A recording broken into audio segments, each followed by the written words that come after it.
ورحمة الله.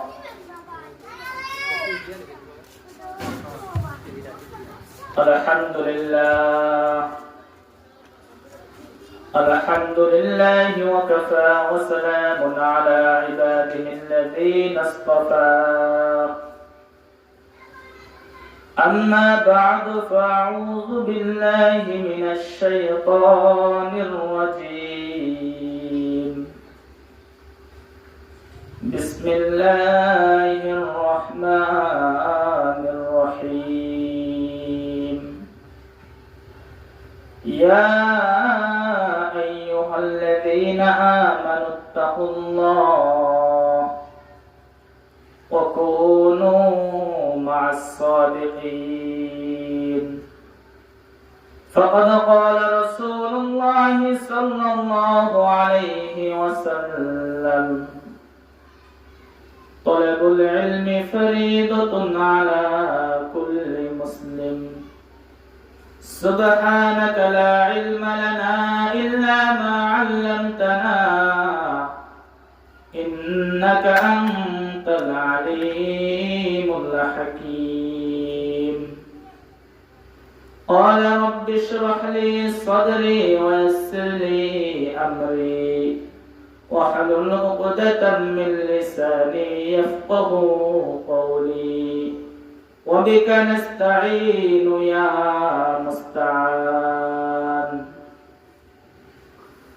মহান আল্লাহ পাক রব্বুল আলামিন আমাদেরকে মাহফিলের ময়দানে আসার বসার তৌফিক দান করেছেন, এজন্য সকলের শুকরিয়া আদায় করি আলহামদুলিল্লাহ। সম্মানিত এলাকাবাসী, আপনারা সকলে অবগত আছেন যে আজ হলুদবাড়িয়া দারুল নুরানি মাদ্রাসার বার্ষিক মাহফিল।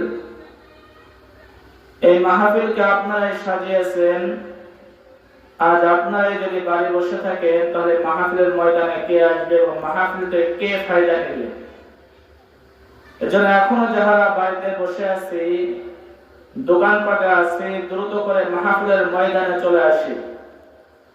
দুনিয়ার কাজকর্ম সারা জীবন ভর করতে পারবো, কিন্তু আজ মাহফিলের ময়দান যদি একবার শেষ হয়ে যায়, যে সমস্ত উলামা একরাম এসেছেন তাদের থেকে যদি আজ তারা চলে যায় তাহলে তাদেরকে আজ আমরা সামনে পাবো না। এজন্য তারা থাকতে তাদেরকে কদর করা শিখি। আজ আমি আপনি নিজেকে অনেক ইমানদার বলে দাবি করতেছি, আজ আমি আপনি মনে করতেছি আমি অনেক কিছু হয়ে গেছি, কিন্তু আল্লাহ পাক রব্বুল আলামিন যে আমাকে আপনাকে সৃষ্টি করেছেন এত মায়া করে, এত মহব্বত করে, সেই মহান রবের আমি আপনি শুকরিয়া আদায় করতেছি না।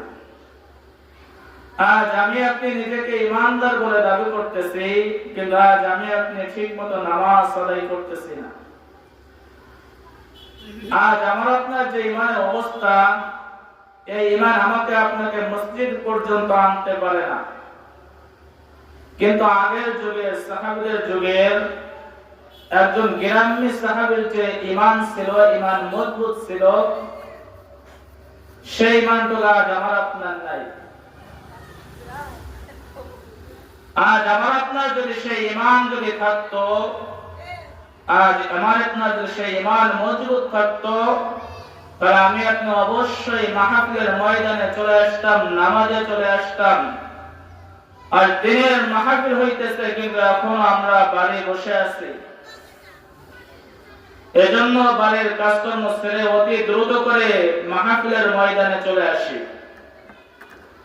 আমি যে আয়াতটা তেলাওয়াত করেছি, আল্লাহ পাক রব্বুল আলামিন বলেন, ইয়া আইয়ুহাল্লাযীনা আমানুত্তাকুল্লাহ। আল্লাহ পাক রব্বুল আলামিন ডাকতে বলে, হে ঈমানদার বান্দাগণ, তোমরা আমি আল্লাহকে ভয় করো, ওয়াকুনু মা'আস সাদিকিন, এবং সত্যবাদীদের সঙ্গে তোমরা চলাফেরা করো, সত্যবাদীদের সঙ্গে তোমরা থাকো। এ মুসলমান, সাহাবীদের জামানা কেমন ছিল? আজ আমার আপনার সন্তানদেরকে তিনি শিক্ষা দিতেছে না। কিন্তু সাহাবায়ে কেরামের জীবন দেখলে দেখা যায় তারাও যেমন নাকি সত্যবাদীদের সাথে চলেছে, তাদের সন্তানদেরকেও সত্যবাদীদের সাথে চলার শিক্ষা দিয়েছেন। হে মুসলমান, হুজুর পাক সাল্লাল্লাহু আলাইহি ওয়াসাল্লামের চাচা আব্বাস রাদিয়াল্লাহু তাআলা আনহু তিনি তিনার সন্তানকে বলতেছে, ওগো সন্তান, আমি যেমন নাকি রাসূল করিম সাল্লাল্লাহু আলাইহি ওয়াসাল্লামের খিদমত করেছি, তোমাকেও নির্দেশ দিতেছি আমি যেভাবে রাসূল করিম সাল্লাল্লাহু আলাইহি ওয়াসাল্লামের খিদমত করেছি তুমিও রাসূলের খিদমত ওইভাবেই করবে। এক পর্যায়ে দেখা যায় চাচা আব্বাস রাদিয়াল্লাহু তাআলা আনহুর কথা অনুযায়ী আব্দুল্লাহ ইবনে আব্বাস এত বড় সাহাবী হয়েছে, এত বড় মুফাসসির হয়েছে যে রাসূল করিম সাল্লাল্লাহু আলাইহি ওয়াসাল্লামের খিদমত করার কারণে এ মুসলমান, আমার আপনার সন্তান কোথায় যাইতেছে এই খোঁজ খবর আজ আমি আপনি রাখি না।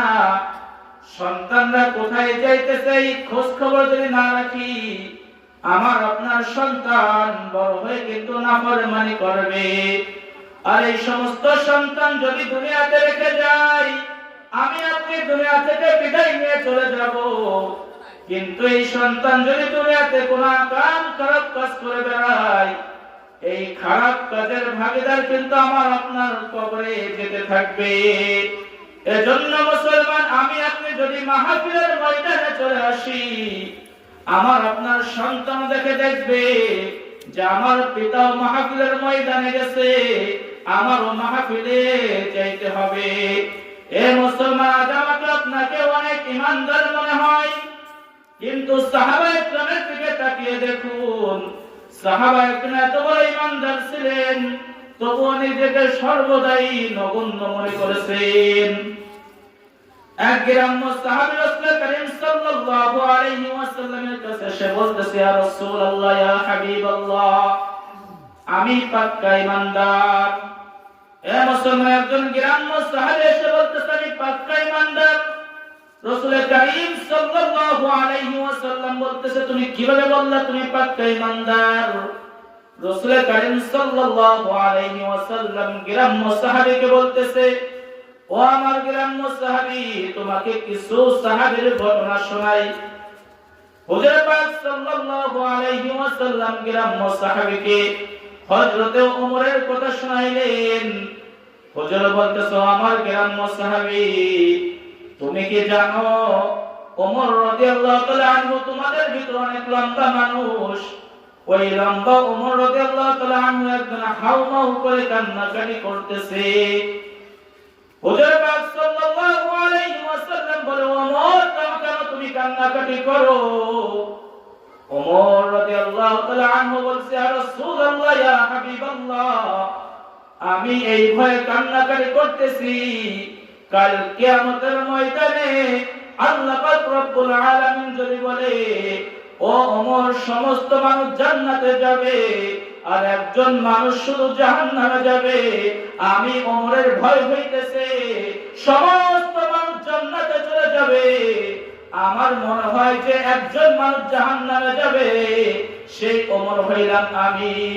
এ মুসলমান, একটু চিন্তা করে দেখো, ওমরের মতো সাহাবী আসলে মুবাশশারা বলা হয়, তারা দুনিয়া থেকে জান্নাতের সুসংবাদ পেয়েছে, তাই এত চিন্তা করেছে, তাই এত চিন্তা ফিকির করেছে কবরকে নিয়ে। আজ আমার আপনার নামাজ ঠিক মতো নাই, পর্দা ঠিক মতো নাই, সন্তানদেরকে দিনী শিক্ষা দিতেছি না, বেনামাজির সাথে চলাফেরা করতেছি, খারাপ কাজ করে ফেলতেছি, তবুও কিন্তু আজ আমি আপনি নামাজ আসতেছি না, মনে করতেছি আমি আপনি পাক্কা ইমানদার। এবার গ্রাম্য সাহাবীকে বলতেছেন, তুমি কিভাবে বললা পাক্কা ইমানদার? রাসূল করিম সাল্লাল্লাহু আলাইহি ওয়াসাল্লাম আবারও বলে, আমি পাক্কা ইমানদার। এ মুসলমান, রাসূল করিম সাল্লাল্লাহু আলাইহি ওয়াসাল্লাম আবু বকরের একটা ঘটনা শোনাইলেন। আবু বকর সিদ্দিক রাদিয়াল্লাহু তাআলা আনহু একদিন কান্না করতেছেন। ও আবু বকর, কেন তুমি কান্নাকাটি করো? তুমিও তো দুনিয়া থেকে জান্নাতের সুসংবাদ পেয়েছো, কেন তুমি কান্নাকাটি করতেছো? আবু বকর সিদ্দিক রাদিয়াল্লাহু তাআলা আনহু বলে, আমি দুনিয়াতে দেখেছি আমার পিতা আমাকে কাপড় কিনে দিয়েছে, পছন্দ অনুযায়ী কাপড় কিনে এনে দিয়েছে দোকান থেকে। আমার এটা মনে হয় যে দোকানদার কাপড় দিয়েছে, ওই কাপড়টা বাসায় এনে দেখেছি পছন্দ হয় নাই, দোকানে আবার ফেরত দিতে গিয়েছি। এ মুসলমান, আবু বকর সিদ্দিক রাদিয়াল্লাহু তাআলা আনহু বলেন, আমার আল্লাহ আমাকে দেখেছেন, জান্নাত দিয়েছেন দুনিয়া থেকে। আমার আল্লাহ কাল কিয়ামতের ময়দানে যদি বলে, ও আবু বকর তোমার আমল আমার পছন্দ হয় নাই, আমার জান্নাত আমাকে দিয়ে দাও, তোমার আমল তুমি নিয়ে যাও। এ মুসলমান, আবু বকরের মতো সাহাবী দুনিয়া থেকে জান্নাতের সুসংবাদ পেয়েছে, তাই এত চিন্তা ফিকির করেছে। আর আমার আপনার কি অবস্থা? নামাজ নাই, কালাম নাই, কোরআন তেলাওয়াত নাই, কোনো কিছুই নাই, পর্দায় নাই, তা আমি আপনি কি চিন্তা করে ঘুমাইতেছি? এখনো সময় আছে, উলামায়ে কেরাম সে বয়ান করবে। এই উলামায়ে কেরামের বয়ান যদি আমি আপনি শুনতে পারি, আর একটা কথা থেকে আল্লাহ পাক রব্বুল আলামিন যদি হিদায়াত দিয়ে দেয়, তাহলে দুনিয়াতেও সফল কাম হয়ে যাও, পরকালেও সফল কাম হয়ে যাব। এজন্য মুসলমান, এখনো যারা দুনিয়ার বাইরে ঘোরাফেরা করতেছি, দোকানপাটে ঘোরাফেরা করতেছি, অতি দ্রুত করে আসি। আল্লাহ তাআলা যে কথাগুলো